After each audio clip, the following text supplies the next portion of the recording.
This video is going to show you how to quickly add a gradient type color to text using the free image creator and editor called Gimp.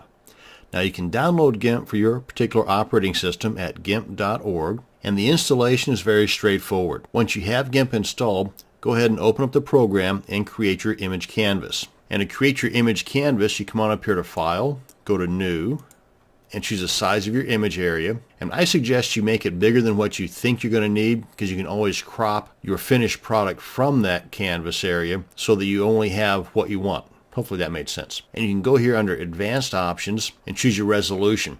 If you're looking for print type quality, then you might want to go as high as maybe 300. Otherwise, for web-based products, 72 is plenty. And this fill width is referring to the foreground or the background color. And by default, you got black and white. Black for the foreground, white for the background.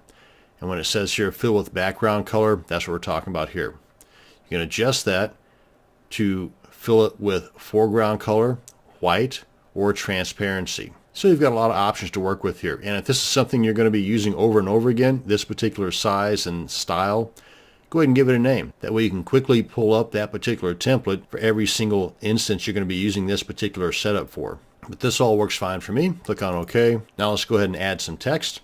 Go over here to the text tool. And you can either make these adjustments on the image itself, or I find it a lot easier just to go ahead and make the adjustments right here. And I'm going to go ahead and start off with the text being black because we're going to add a gradient color to it anyway. But I do want to make it bold. Choose the font style here.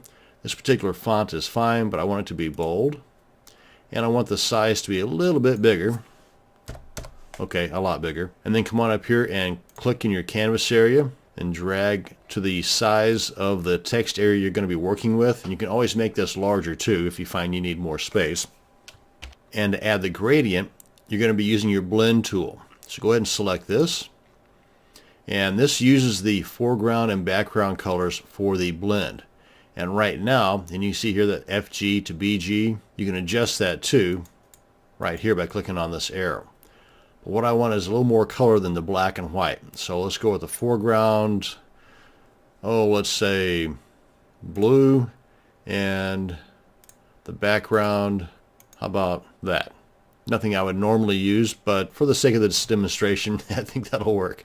Now, before you actually apply this, you want to come up here and in the Layers dialog, you want to make sure that the text is selected and lock alpha channel. Because if you don't, then this is how you apply the blend. That's what's going to happen.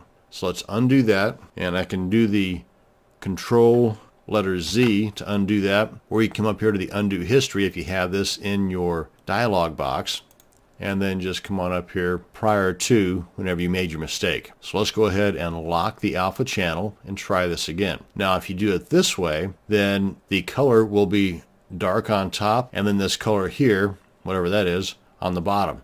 If you do it side to side, then the dominant or the foreground color will be to the left, and this other color, the background color, will be to the right. So let's do it from top to bottom. Hold your left mouse button down while you're dragging down, and you see the darker color to the left is on top, and the other color, the background color, is on the bottom.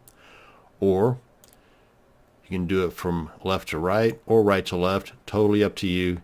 You can even do it from the middle to get different effects. You can even go at an angle, again, to get a different effect. And then to save your little masterpiece, you don't want to use all of this area here. Like I had said earlier, you want to crop just what you want. So to do that, come on up here to the crop tool. That's this little X-Acto knife looking thing. Select that, and then put it right where you want to select your image that you want to keep.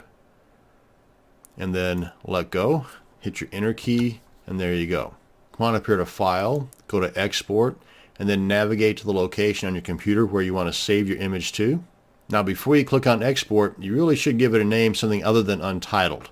And you can also decide if you want it to be a .png or .jpg. And the only time I would select .png, for myself anyway, is if I'm trying to maintain some kind of a transparent background, which in this case I'm not. So I'm going to go with JPG, and the name, click on Export.